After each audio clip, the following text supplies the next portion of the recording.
with the economy in tatter, Ruto increasingly appeared cornered. Somebody was asking me, can Ruto get out of just ignoring Azimio? The other way I would put the question is, what are the options for Ruto going forward? So it's very clear that after the week of maandamano, Ruto cannot ignore the maandamanos, which means he cannot ignore Azimio.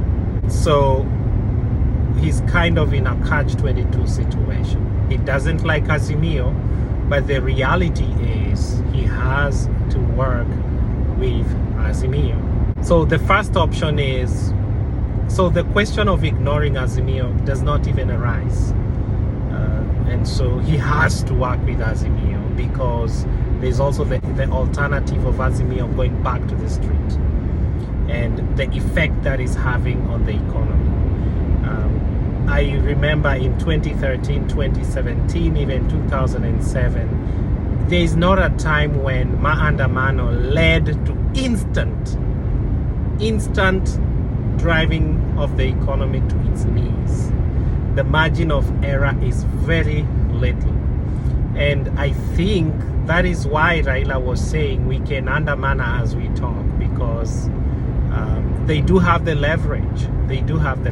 I think it has reached a point where somebody in State House, regardless of how you get there, somebody cannot just ignore Kenyans who are demonstrating, because we've seen the effect of it, and the elite were actually affected. MPs could not get their salaries. They were the very first casualties. So I think there is no playing. Kenya will never be the same again. So if you ever want to know the effect of Agwambo on Kenya's political scene, is how this panned out. That within 2 weeks, he was able to change this country completely and forever, because Ruto will never again ignore calls for maandamano, because he knows what that can do. What can Ruto do? The first option we said is not on the table, which is ignoring the maandamanos. He cannot ignore it because the effect on the economy is just horrendous. It's unthinkable.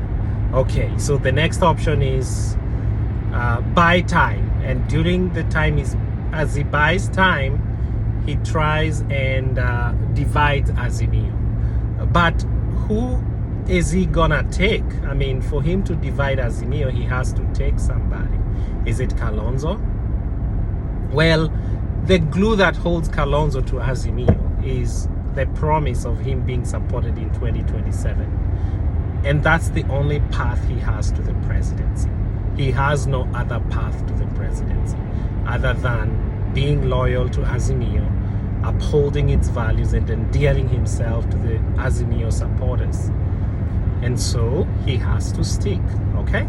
Mother Karua is the other option that they can go for, but Mother Karua is the ideological stool that Azimio sits on. You take out Mother Karua, the rest are moderates.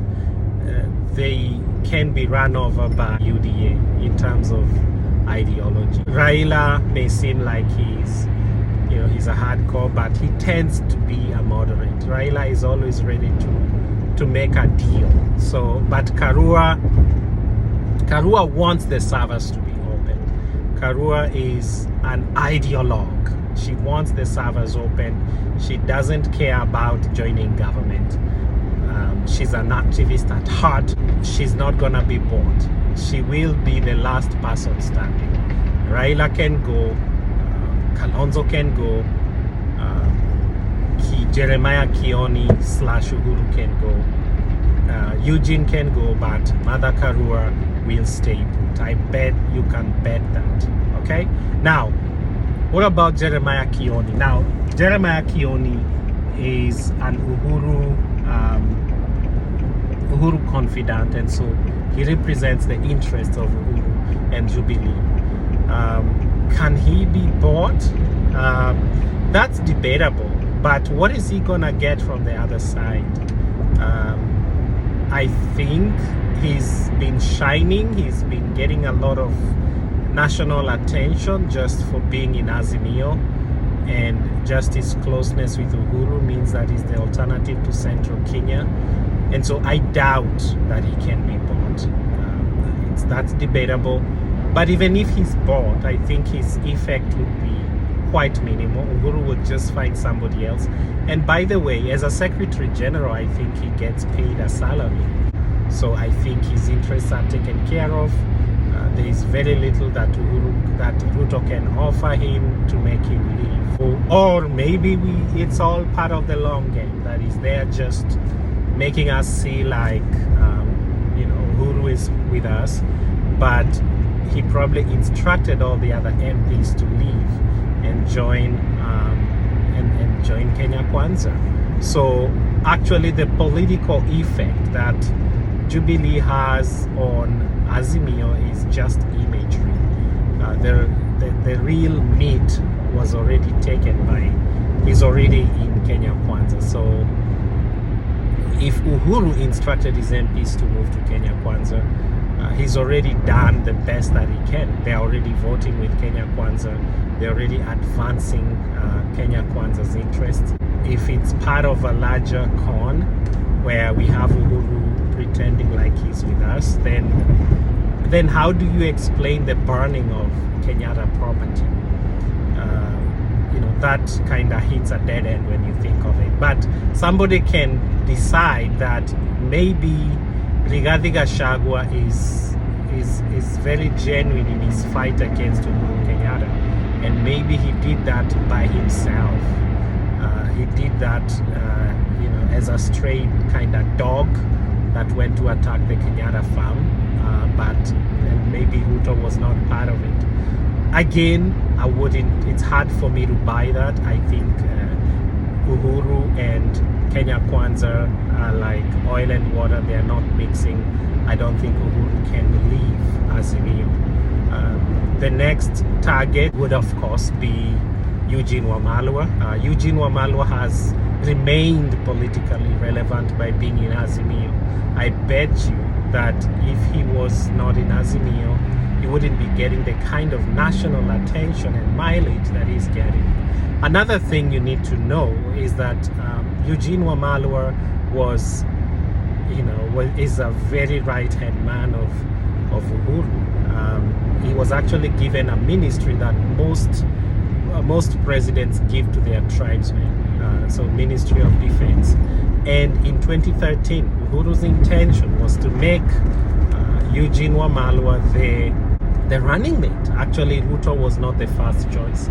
If Uhuru was to pick a deputy president with a free hand, Eugene Wamalwa was the option. And actually, at the launch of the National Alliance Party, Uhuru's very first party, on whose ticket he rode to the presidency in 2013 in an alliance with Jubilee. But during the launch of TNA, Eugene Wamalwa is the one who played the role of kind of a running mate of sorts. He's the one who invited Uhuru to speak on stage. Ruto was playing a peripheral role. So up to that point, it appeared as though Eugene Wamalwa was Uhuru's right-hand man, and the DP designate were things to play out in Eugene's favor to be Uhuru's running mate. But of course, Ruto kind of maneuvered his way to be the deputy president. With Raila, I think he's gonna make a deal with Ruto, but I don't think this time he will leave the rest of his team behind. I think the handshake taught him something else. So I think that's what I think are the options for Ruto in the post-maandamano days. Okay? All right. Thank you.